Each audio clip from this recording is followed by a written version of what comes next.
In June of 2021, a single motorcyclist led the Los Angeles County Sheriff's Department, the California Highway Patrol, and Pasadena police on a 90-minute pursuit across nearly half of Los Angeles County. He never crashed. He never hit another vehicle.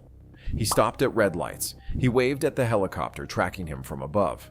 He stole gas from another customer while the news cameras were rolling. He rode a sport bike onto a public sidewalk to get around traffic. And when he finally pulled into a parking garage in downtown Pasadena, he left something behind on the motorcycle that would shut down an entire city block and bring out a bomb squad. But the moment you realize this whole thing was planned, not panicked, is the moment the helicopter camera gets close enough to read what he was wearing. It starts just after 11 a.m. on a weekday morning in Norwalk. Deputies from the sheriff's Norwalk station try to pull over a motorcycle for speeding, reckless driving, and what one deputy suspects at the time might be driving under the influence. There are no license plates on the bike. The rider doesn't stop. He doesn't slow down. He doesn't even look back. Within seconds of the first lights and siren, he's threading through Norwalk traffic and building distance, and by the time the deputy gets the call out over the radio, the pursuit is effectively a foot race with no ground unit close enough to matter. He takes the bike up onto the eastbound 10 freeway at 80 miles an hour. A few minutes later, ABC7's news helicopter lifts off to cover what dispatch is describing as a routine fleeing vehicle. What the news crew catches up to is anything but routine.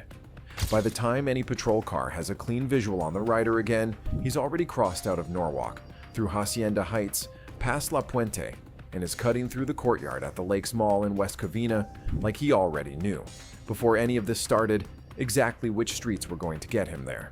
The first thing the aircrew notices within minutes of getting eyes on him is how calm he is. At every red light along his surface street route, he comes to a full stop, looks both ways, accelerates smoothly through the intersection. Modern sport bikes can hit 180 miles an hour, and at one point on the freeway, he'll clock 130. But most of the time, he isn't running. He's pacing. Ground units can't close on him because nothing has actually caught up to him yet, and the rider doesn't seem to care. The reporters in the helicopter start saying it out loud on live television. No weaving, no erratic lane changes, no drugs, no alcohol, no signs of panic. Just a rider in full control of a bike he very clearly knows how to ride, picking his own route through the San Gabriel Valley, while 2 counties worth of law enforcement try to guess where he's going next. The deputy's initial suspicion of a DUI, whatever prompted it back in Norwalk, is out the window within the first 10 minutes. Whatever's going on with this rider, he's not impaired. He's something else. And the aircrew doesn't have a word for it yet. And that's when the helicopter camera finally gets close enough to read what's printed on the back of his sweatshirt. "I don't stop for cops." In block letters across his back. He's wearing it like a uniform. 3 words printed on a sweatshirt he put on that morning, before the traffic stop, before the chase, before the cameras, before he even got on the bike. This was not a desperate man running from a bad day. This was a person who woke up that morning planning to do exactly this. He got dressed for it. He rolled the bike out of his driveway with that shirt already on his back. He didn't buy it for the occasion. He didn't find it in his closet by accident. He owned it. He chose it. And he chose to wear it on the one day he knew it was going to end up on live television. Everything the chase is about to become, for the next hour and a half, starts making sense the second the reporters read it out loud. He wasn't trying to get away. He was trying to be seen getting away. There's a difference, and he built the whole day around it. Over the next 45 minutes, the rider takes the helicopter, the sheriff's department, and the entire city of Los Angeles on a slow tour of the San Gabriel Valley. The route is not random. He weaves between freeways and surface streets, dropping onto the 10, climbing back up to the 210, cutting through shopping center parking lots when he doesn't feel like waiting at a light. On the 10 freeway, he pushes the bike to 80 miles an hour.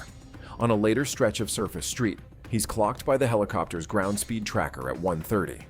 In La Puente, when a line of stopped traffic blocks his lane at a red light, he puts the sport bike up onto a public sidewalk and rides past the stopped cars without slowing down. Pedestrians have to step out of the way. He doesn't look at them. He doesn't react. He just keeps going. Along the route, he starts shedding things. A backpack thrown off the side of the bike onto the shoulder of the freeway. items that the reporters speculate, on live air, could have identified him, tossed deliberately, piece by piece. Behind the scenes, the pursuit has stopped being a Norwalk station call. It's now a multi-agency operation. California Highway Patrol is mobilizing cruisers along the route. Pasadena PD is on standby for what dispatch is starting to suspect will end in their jurisdiction. The Sheriff's Department has committed 2 helicopters, one in the air and one fueling on the ground at Long Beach for a shift change. And for nearly every minute of the 90-minute pursuit, the only thing actually keeping eyes on the rider from above is the ABC7 News helicopter that was never supposed to be part of a law enforcement operation in the first place. Past the 30-minute mark, the rider does something nobody watching the broadcast is prepared for. He pulls into a gas station in Baldwin Park. Not an abandoned station, not a closed pump. A working open gas station, in the middle of the day, in the middle of Los Angeles County, during a pursuit that has been on every local news channel for half an hour. He rolls up slowly, deliberately, and parks the motorcycle right alongside another customer who's mid-transaction at the pump. The customer, a man who probably drove there to top off his tank before heading home, is standing next to his own car with the nozzle in his hand. The rider doesn't say a word, doesn't ask, doesn't pay. He reaches over, takes that customer's already running nozzle straight out of his hand, and uses it to fill his own motorcycle tank. On camera, while the news helicopter films it, while the sheriff's chopper orbits 200 feet above his head. The other customer doesn't move, doesn't intervene, doesn't shout. He just stands there, frozen, probably trying to understand if what is happening is really happening. When the tank is full enough, the rider puts the nozzle back on the pump, swings his leg back over the bike, and before he pulls out of the gas station, he looks up directly at the 2 helicopters tracking him from the sky. And he waves. At that point, the question everybody watching has been asking completely shifts. It isn't whether he's going to get away. It isn't even whether he's going to get caught. It's what he's trying to say, and who he thinks is watching. After the gas station, the rider doesn't change his behavior. He doesn't pick up the pace. He doesn't panic. He takes surface streets through Arcadia and into the outskirts of Pasadena. And just as the pursuit is starting to stretch past the 1-hour mark, the weather over central Pasadena closes in. A low marine cloud layer drops over the city. Visibility from the air collapses. The ABC-7 helicopter pilot is suddenly forced to climb higher than he wants to fly, to stay above the clouds and still keep eyes on the motorcycle below. The pilot starts coaching his own cameraman through it live, on open mic, feeding instructions about hovers, pedal turns, and altitude adjustments. Anything to keep the bike inside the frame of the camera. For a brief window of maybe 20 seconds, the motorcycle slips out of the shot entirely. The camera searches. The pilot hovers. And when the camera finds him again, he isn't on the street anymore. He's pulled into the entrance of a multi-story parking garage at the corner of Los Robles Avenue and East Green Street in the heart of downtown Pasadena. And for the first time in 90 minutes, the rider has gone somewhere he cannot leave again without being seen. From the air, the geometry of what happens next is obvious. A motorcycle leaves a parking structure exactly 2 ways. Ride out through one of the exit ramps, or walk out through a stairwell or a side door. Pasadena PD and LASD have both covered within minutes of the bike going inside. Deputies flood every vehicle exit and post units on every corner of the surrounding blocks. Officers move into the structure through the stairwells, level by level, clearing it the way you clear a building when you don't yet know exactly where your suspect is, or whether he might be armed, or what he might have left behind. From overhead, the news camera watches the deputies orbit the structure. For several minutes, nothing visibly happens on the street. And then, quietly, without a foot chase, without a struggle, without a single moment of resistance, the rider is detained inside the garage. 90 minutes after he ignored the first traffic stop in Norwalk, almost 40 miles from where he started.